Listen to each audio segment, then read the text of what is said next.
welcome back to my channel and the second edition of my book newsletter. If you are new to my newsletter and you just discovered my YouTube channel, every month I recommend the books that I have read.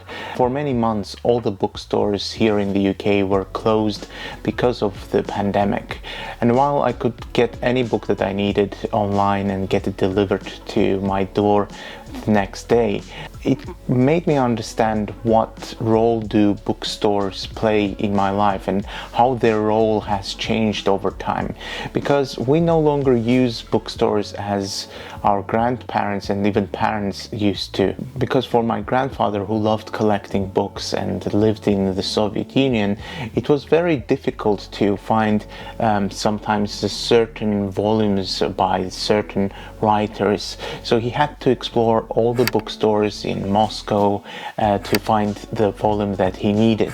Bookshops and libraries were the only places where he could get books that he needed. I don't have that problem, and bookstores play a very different role in my life. For me, a visit to the bookstore is more a discovery experience. I can spend hours and hours and spend a lot of money in the bookstores, because every time I visit a bookstore I find a period of history that I know nothing about and I'm curious to know more, or I find a subject in the field of science that I know nothing about. And last month I read a lot of books that I discovered by just browsing the bookstores. I knew nothing about those authors or those topics until I just accidentally stumbled upon them on the bookstore. They cover a lot of genres, they cover a lot of topics, from art to science to literature.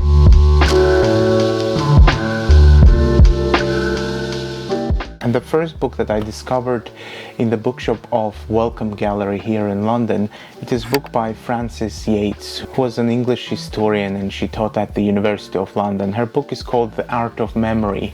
I picked this book in the bookshop and started reading the page by page, and I realized that I really need to buy this book after I reached the 6th page and I couldn't stop reading. This book explores the history of mnemonics, or the science of memory, from the ancient Greece to Renaissance Italy and to our day. There are techniques that different philosophers, rhetoricians and artists used to remember things.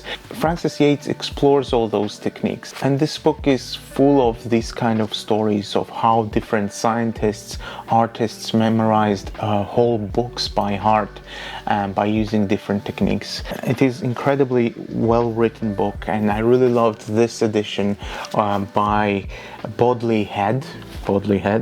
I hope I'm pronouncing it correctly. It has very interesting illustrations here, which I'll perhaps show separately on a b-roll. I haven't heard anything about Frances Yates before, and I've heard a little bit about mnemonic techniques, but not much, and I was so excited to discover this book in Welcome Gallery.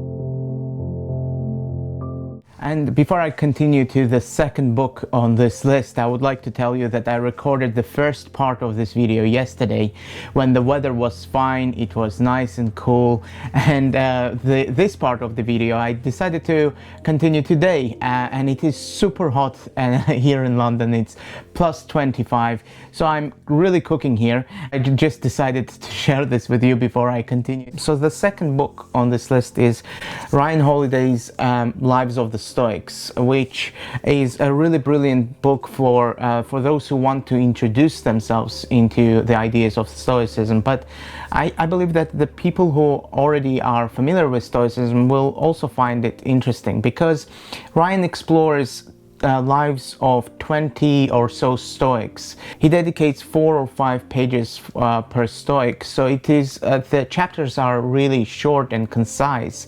I love this book because very often we hear about Stoicism, and the first name that we associate with that philosophy is Marcus Aurelius.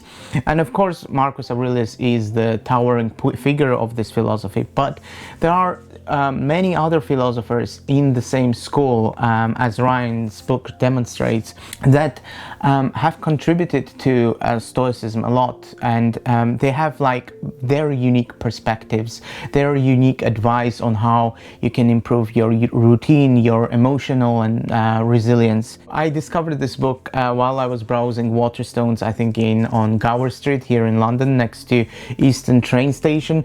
I instantly fell in love with it, and actually after finishing reading the hardback version, I also bought the audio version of this book on Audible, because it is always great to reabsorb the information that you've just read. So every chapter is approximately 10 minutes long. It's like a very short podcast. And the third book that I would like to share with you in this edition of the newsletter is Rumi's Poetry, Selected Poems by Rumi, published by Penguin Classics and compiled by Coleman Banks, who is also the translator of these beautiful poems.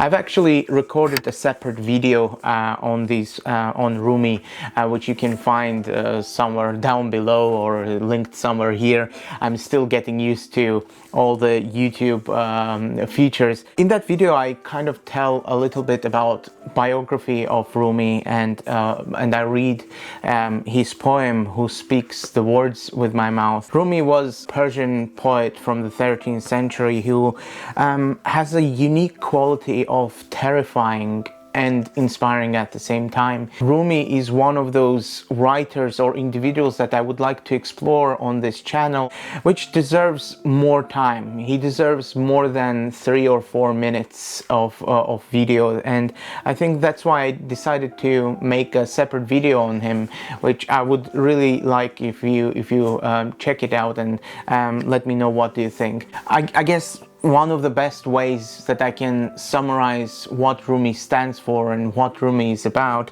is by reading really like 6 very short lines from his poem called A Community of the Spirit. Be empty of worrying. Think of who created thought. Why do you stay in prison when the door is so wide open? Move outside the tangle of fear thinking. Live in silence. These are just 6 lines out of, I don't know, 30 or 40 or so it doesn't give the poem justice, but I guess even those 6 lines tell more about Rumi than anything I could say.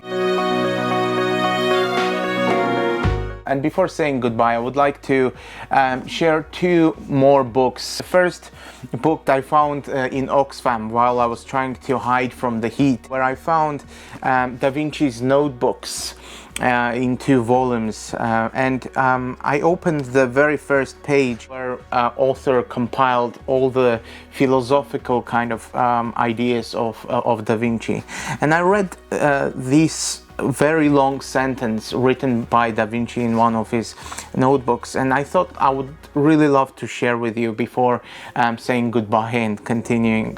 We have no lack of system or device to measure and to parcel out these poor days of ours, wherein it should be our pleasure that they not be squandered or suffered to pass away in vain.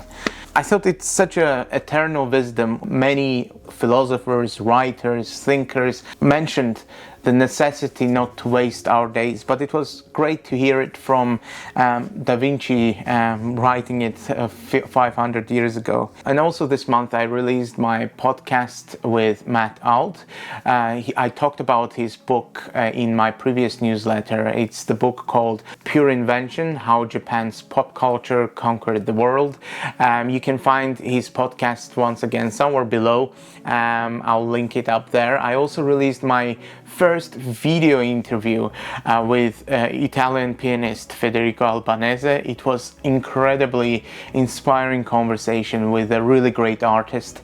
I'll also link it up below. Thank you all for all your support, and I really enjoy this YouTube channel, this podcast community, and I would be really thankful if you'll send your book recommendations to me. If you'll subscribe to my newsletter, you'll get access to my personal email, and you'll be able to send a letter and say hi to me. I would really love to meet you. So yeah, thank you all for all your support, and I'll see you next month, where I'll explore the book about Jennifer Doudna even more. Please wish me to survive this heat. I'll really need that. See you next month.